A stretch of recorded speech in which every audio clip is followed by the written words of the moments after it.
The 13 Colonies, Rhode Island. These are the maps of the 13 colonies in the Rhode Island, and the Rhode Island is a New England colony. The first settlement in Rhode Island was in 1636 by Roger Williams, who was kicked out of Massachusetts. Roger bought land from the Narragansett Indians. He settled there and named the city Providence. During this time, Newport, Rhode Island became a huge hub for shipping and trading. In 1663, Benedict Arnold became the first governor of Rhode Island under the Rhode Island Royal Charter. About the Native Americans. There were several different tribes living in Rhode Island before the colonists came over. The tribes include the Nippic, Aquanic, Winnipesaukee, and Narragansett. Rhode Island Native Americans were a part of several different wars spanning from 1688 to 1763 between the French and Louisiana and Canada. Before Rhode Island was officially named, it was called Rhode Islet, meaning red clay because of the red clay-lined shores. Most of the Indians were hunter-gatherers, farmers, fishers, and trappers. When the Europeans came over, they brought customs, religions, weapons, the wheel, and livestock. The Native Americans lived separately in Rhode Island, and there were very few of them. Problems with history. Europeans kept records of court cases in newly founded towns that showed what was going on between people in the areas. The Native Americans were orally taught and passed down stories. When this happened, not all stories stayed the same. When Europeans arrived, documents were formed about the Native Americans' property hunting and harvesting. There were also a legislature about enslaved African Americans and Native American men.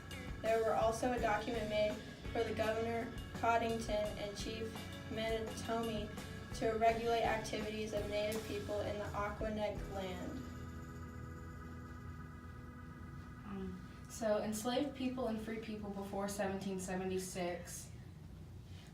In 1708, there was 7,181 white people compared to 425 African Americans that were enslaved and free.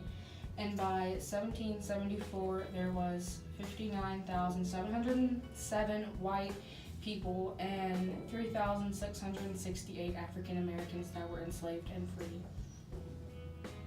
An important person in the Rhode Island colony was Roger Williams. He is an important individual in the Rhode Island colony because he was the founder of the colony. Williams was also a religious and political leader who advocated for separation of the church and state and believed in religious tolerance.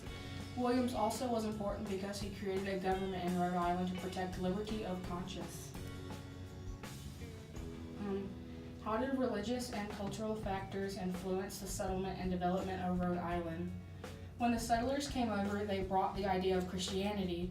Roger Williams was big on religious beliefs in Christianity. He was not a fan of taking land from the Native Americans. When Williams came to Narragansett Bay, he bought land and from the Narragansett Indians and made a town with separation of church and state.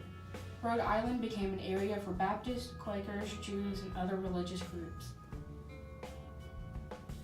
How did economic factors influence the settlement and development of Rhode Island? Rhode Island only really had access to fish and other aquatic animals, and many of the other agricultural goods had to be imported in. A few things they were able to grow despite the poor soil was rye, corn, beans, and etc. The colonists also made a living off of shipbuilding and whaling. Whale oil was a valuable resource because they could sell it and use it for lamps. Due to all of this, they were able to stay in the settlement and continue selling their available resources and build ships. One important document during the colonial period was the Bill of Rights, as it outlined the individual rights of people.